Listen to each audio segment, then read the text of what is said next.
para a nossa devocional de hoje. Vamos falar hoje sobre Lucas capítulo 10. Lucas capítulo 10, bem tranquilo, irmãos, vai fazer praticamente de 3 tópicos importantes, ou 2 histórias, né, e 3 tópicos, mas algo que vai trazer muita edificação para nós, para o nosso coração. Vale a pena você nos acompanhar. E nessa, para pensar, aqui, vocês que têm estado com a gente, né, todo esse tempo, você já estudou junto conosco o livro inteiro de Apocalipse, inclusive que eu já quero estudar de novo, porque eu tenho reestudado e aprendido coisas novas. Estudamos os 50 capítulos de Gênesis, né, que nos mostra a nossa origem, os princípios de todas as coisas, muito importante, né, os 50, irmãos. Né? E agora, então, escolhemos o Lucas, Evangelho de Lucas para falar. Tínhamos quatro evangelhos, mas que a gente entende, né, que o Dr. Lucas foi o que detalhou, né, ao máximo o Evangelho, e também porque ele escreve direcionado, né, a um povo que não é só o povo judeu, como foi Mateus, por exemplo. Então a gente acaba ganhando bastante também com tudo isso. Depois eu acho que vale muito a pena, de repente, a gente ver João, Atos dos Apóstolos, é imperdível, temos que estudar.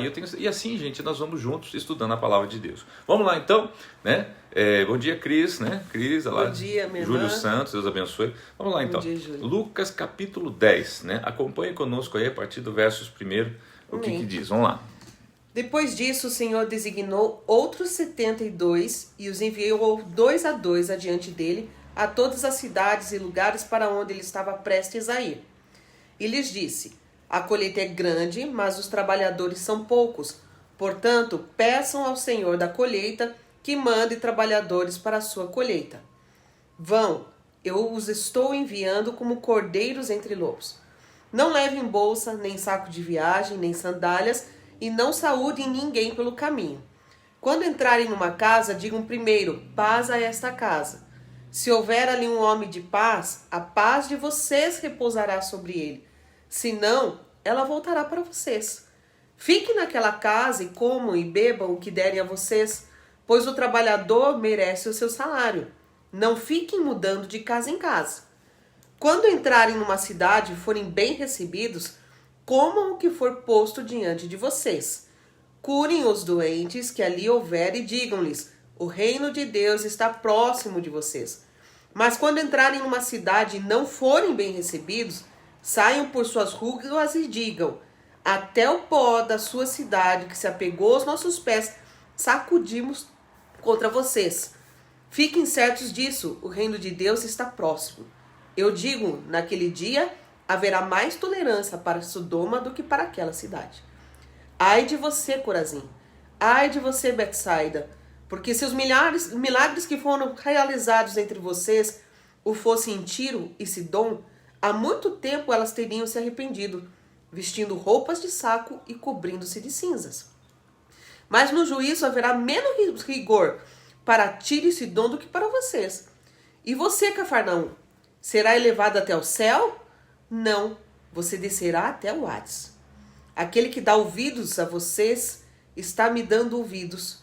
Aqueles que os rejeita está me rejeitando. Mas aquele que me rejeita está rejeitando aquele que me enviou. Os 72 voltaram alegres e disseram: Senhor, até os demônios se submetem a nós, em teu nome.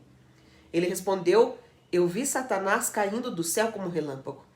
Eu dei a vocês autoridade para pisarem sobre cobras e escorpiões e sobre todo o poder do inimigo. Nada lhes dará dano. Contudo, alegrem-se, não porque os espíritos se submetem a vocês, mas porque os seus nomes estão escritos nos céus. Naquela hora, Jesus, exultando no Espírito Santo, disse: eu te louvo, Pai, Senhor do céu e da terra, porque escondeste essas coisas dos sábios e cultos e as revelaste aos pequeninos. Sim, Pai, pois assim foi do teu agrado. Todas as coisas me foram entregues por meu Pai.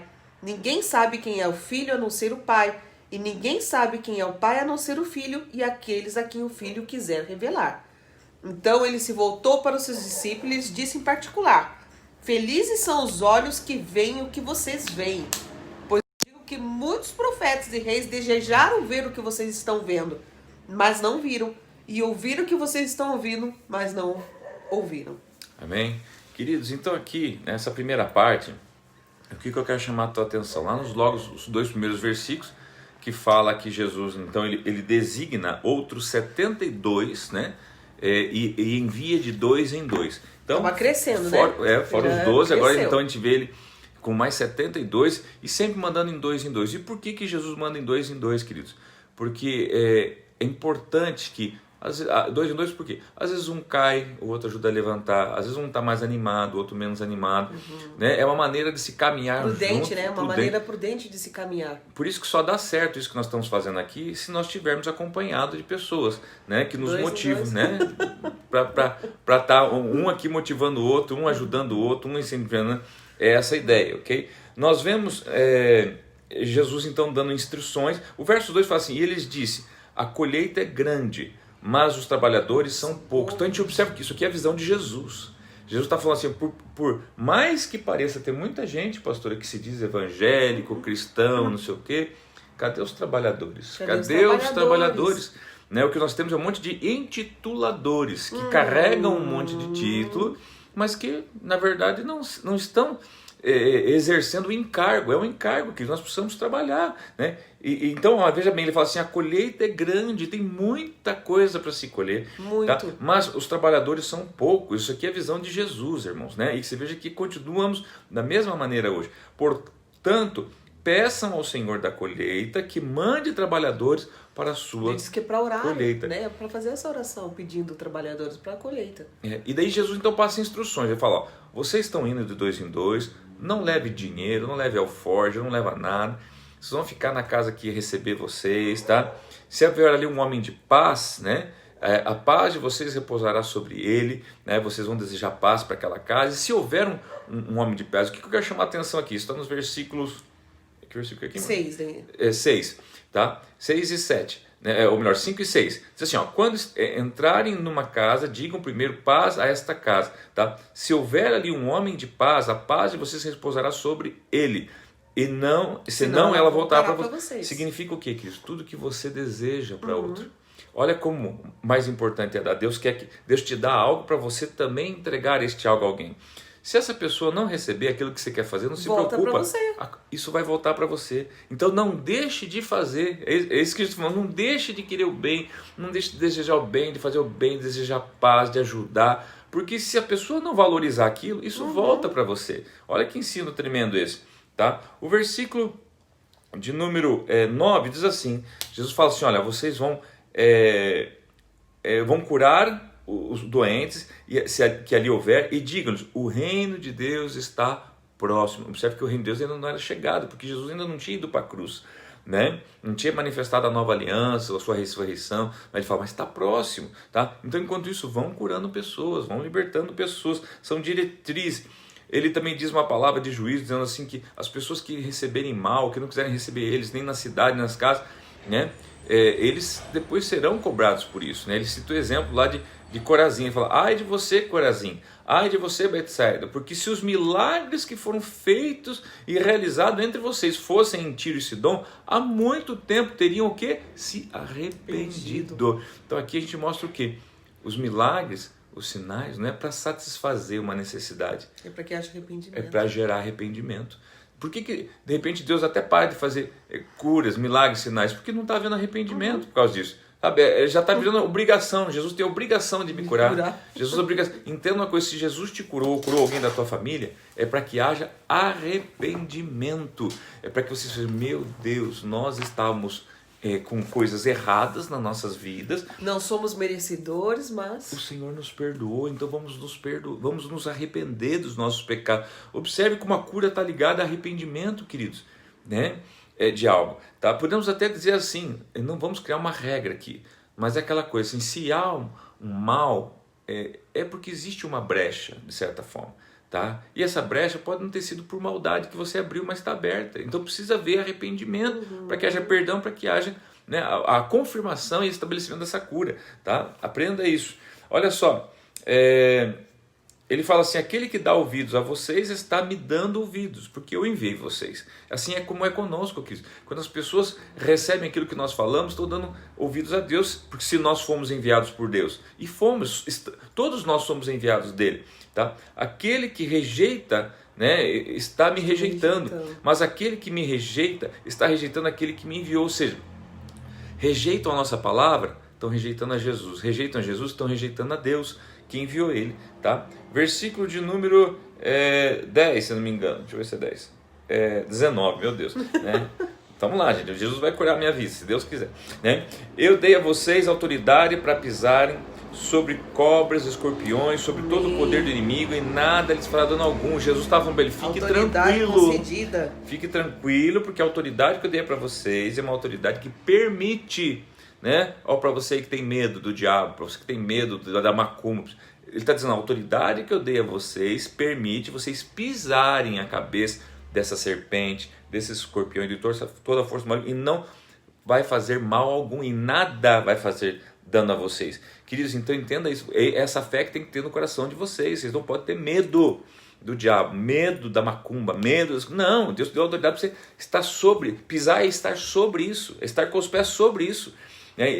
Eu não sei se você já teve a oportunidade de expulsar algum demônio, né? Mas é muito gratificante, ao mesmo tempo que às vezes é assustador, mas é gratificante por ver que eles se submetem. E foi isso que eles falam para Jesus. Você viu que eles nos submetem, né? Os 72 voltaram alegres e disseram, Senhor, até os demônios se submetem a nós em teu nome, né? Olha só o que Jesus fala, né? Jesus respondeu, eu vi Satanás também caindo, né? Do céu como relâmpago. Eu dei a vocês, olha só, autoridade para pisarem sobre a cobra, os escorpiões, sobre todo o poder do inimigo, e nada fará dano algum. O verso seguinte fala assim, contudo, preste muita atenção, contudo, não se alegre porque os espíritos se submetem a vocês. Não fiquem felizes porque isso acontece, mas porque os seus nomes estão escritos nos céus. Aleluia. Ou seja, queridos, quando esse nível de autoridade começa a acontecer na nossa vida, é uma certeza que o nosso nome está no céu. Eu posso dizer para você, hoje eu tenho uma certeza que meu nome está no céu, né? Porque eu já recebi essa autoridade, tenho essa autoridade no nome dele, não é minha, é dele, e eu reconheço que é dele, eu reconheço que eu piso a cabeça da serpente escorpião, mas não é por minha força, nem por meu mérito, mas por ele, pela autoridade dele, tá? Mas eu me alegro não porque os demônios me submetem a mim, né, ou ao nome dele que eu proclamo, mas eu me alegro por saber que se isso acontece é porque o meu nome está no céu, tá? Isso é tremendo, queridos, né? Então ele fala assim, ó, todas essas coisas me foram entregues por meu Pai, ninguém sabe quem é o Filho senão o Pai, ninguém sabe quem é o Pai senão o Filho, aquele quem o Filho quer revelar. Queridos, então Jesus também tem, assim como Deus enviou o seu Filho, ele tem poder para enviar a cada um de nós, e assim ele tem feito, tá? Versículo seguinte assim, pois eu digo que muitos profetas e reis desejaram ver o que vocês estão vendo, mas não viram, ou ouvir o que vocês estão ouvindo, mas não ouviram. Então dê valor à oportunidade de você ter uma Bíblia, dê valor à oportunidade de você ter hoje opções de mensagens, de igrejas, tá? Porque muitos profetas desejavam ver o que Jesus fez e fazia, né? E ter hoje o acesso às informações que nós temos. Então hoje nós não podemos mais alegar que não temos informações, que não temos a palavra de Deus, tá? Então guarda isso no teu coração. Agora preste muita atenção que agora vem uma outra história, né? São mais duas histórias, a parábola do bom samaritano, e depois, né, encerramos. Certa ocasião, um perito na lei levantou-se para pôr Jesus à prova e lhe perguntou, mestre, o que preciso fazer para herdar a vida eterna? O que está escrito na lei? Respondeu Jesus. Como você a lê? Ele respondeu, ame o Senhor, o seu Deus, de todo o seu coração, de toda a sua alma, de todas as suas forças e de todo o seu entendimento. E ame o seu próximo como a si mesmo. Disse Jesus, você respondeu corretamente. Faça isso e viverá. Mas ele, querendo justificar-se, perguntou a Jesus, e quem é o meu próximo? Em resposta, disse Jesus, um homem descia de Jerusalém para Jericó quando caiu na mão de assaltantes. Estes lhe tiraram as roupas, espancaram-no e se foram, deixando-o quase morto. Aconteceu estar descendo pela mesma estrada um sacerdote. Quando viu o homem, passou pelo outro lado. E assim também um levita. Quando chegou ao lugar e o viu, passou pelo outro lado. Mas um samaritano, estando de viagem, Chegou onde se encontrava o homem e, quando o viu, teve piedade dele. Aproximou-se, enfaixou-lhe as feridas, derramando nelas vinho e óleo. Depois colocou-o sobre o seu próprio animal, levou-o para uma hospedaria e cuidou dele. No dia seguinte, deu 2 denários ao hospedeiro e lhe disse: cuide dele. Quando eu voltar, pagarei todas as despesas que você tiver. Qual desses 3 você acha que foi o próximo do homem que caiu nas mãos dos assaltantes? Aquele que teve misericórdia dele, respondeu o perito na lei. Jesus lhe disse: vá e faça o mesmo. Queridos, então aqui Jesus vai dar uma aula sobre o que é ter piedade. Quem é o próximo, né? E o que é exatamente. Porque inicia, né, com um doutor da lei, né, um mestre da lei, fala que é um perito na lei, questionando Jesus porque queria pegar Jesus em alguma coisa, né? Então, e a pergunta dele foi assim: como posso fazer para herdar a vida eterna? E olha só o que Jesus responde. Jesus primeiro ele faz uma pontuação. Antes de responder, ele fala assim, ó: o que está escrito na lei? Você é um perito. Né? O que está escrito na lei? Você é um perito. Respondeu: como você a lê? Porque veja bem, uma coisa, irmãos, é você saber o que está escrito. Outra coisa é como você a lê, ou seja, como você interpreta. Porque tem 2 coisas diferentes. Uma coisa é como você lê, outra coisa é como você interpreta. Então ele está falando assim: o que está escrito? Então ele disse lá, ele respondeu: ame o Senhor seu Deus de todo o teu coração, de toda a sua alma, de todas as suas forças, todo o seu entendimento, ame o seu próximo como a si mesmo. Ótimo, como é que você interpreta isso? Daí agora então, você respondeu corretamente: faça isso e viverá. Tipo, né? Tá, o que você acabou de citar foi algo que você já leu, sabe? Agora, como você interpreta isso? Agora, olha só. Mas ele, querendo justificar, se perguntou: e quem é meu próximo? Então você veja que ele não sabia interpretar. Ele sabia ler, mas não sabia interpretar. Porque ele não sabia dizer quem era o próximo. Ou estava tentando o quê? Colocar Jesus em xeque, à prova. E olha só, então agora Jesus conta a história, pastora, do samaritano.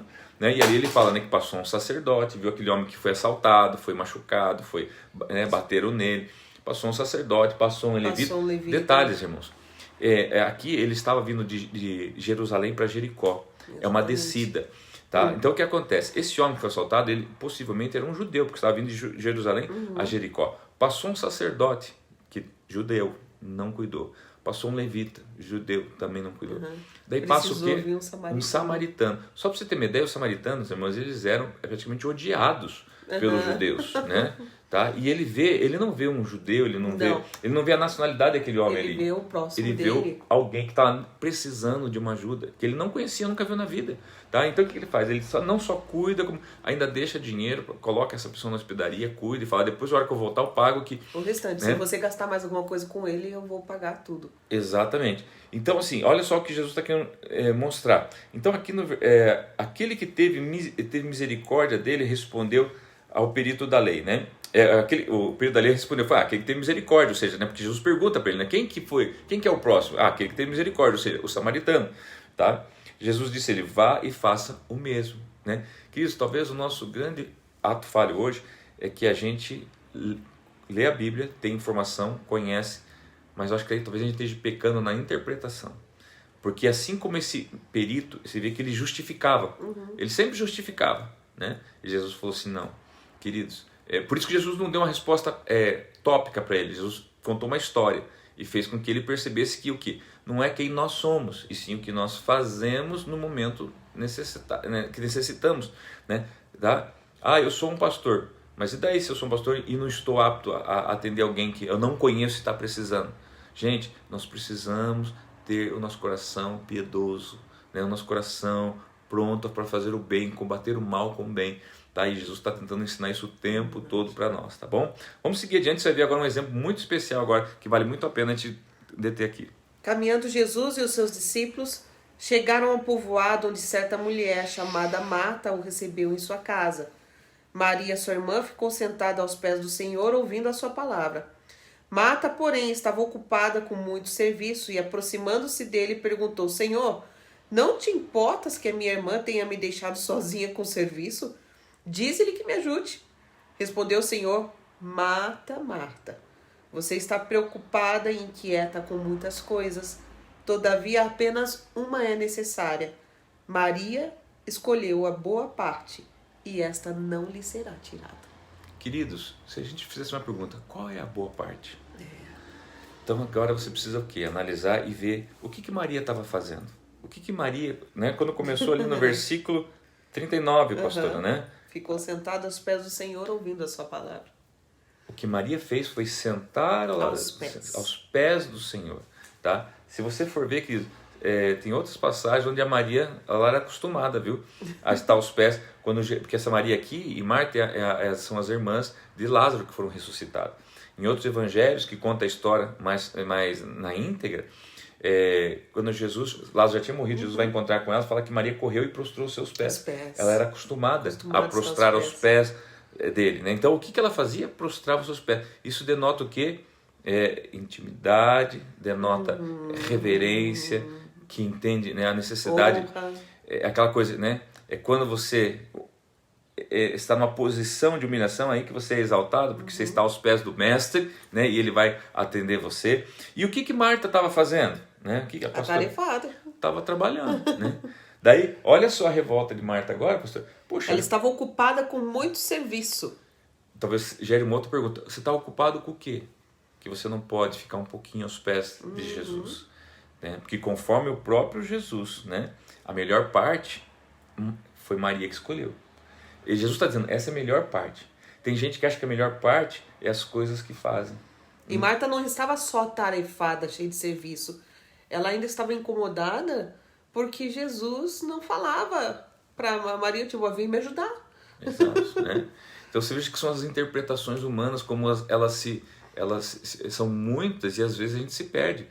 Para Marta, puxa, minha irmã tinha que estar me ajudando. Tinha que estar me ajudando. Né? O mestre está aí, temos que fazer as coisas, temos que arrumar a casa, temos que fazer um café. A Maria falou, não, eu tenho que aproveitar, eu tenho que beber, tá? Essa Maria aqui, irmão, só para você ter ideia, é a mesma que depois, quando Jesus entra na casa de um Simão, né, aquele que era leproso, e ela quebra aquele vaso de alabastro, né? Sobre ele, ungindo ele, né? Então você vê assim que ela tinha valores diferentes. Valores diferentes. Né? Diz que o que continha naquele vaso, aquele perfume, queridos, custava 300 denários, quase um ano de trabalho. Diz que as mulheres juntavam para o casamento, elas compravam gotas. E uma gota daquele perfume era um dia de trabalho. Imagina você trabalhar uma gota. Isso.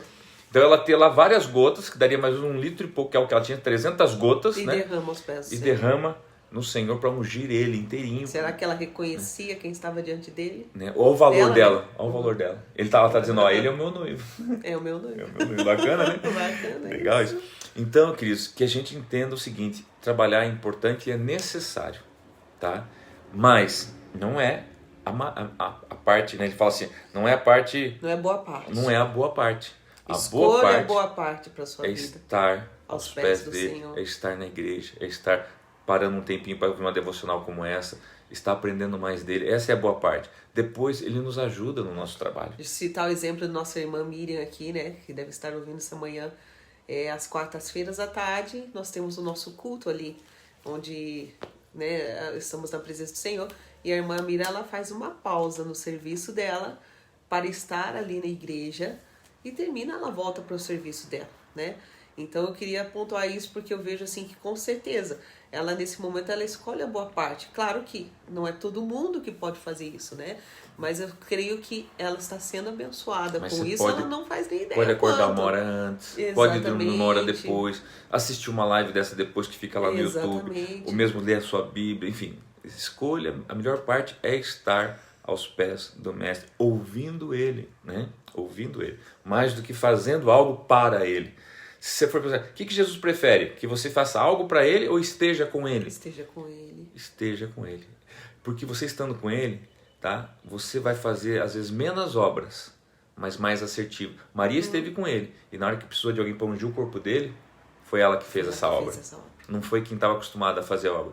Observe, olha como é tiro certeiro, né, que nem dizem. Não é bala que se dispersa. Não. Né? Estar com ele, quando vai ter momento que você vai ter que trabalhar, mas vai ser assertivo. Não vai ter que trabalhar um monte para não chegar a lugar nenhum. É verdade. Tá bom? Queridos, essa é a nossa devocional de hoje. Mais do que ler a Bíblia, permita que ela leia você.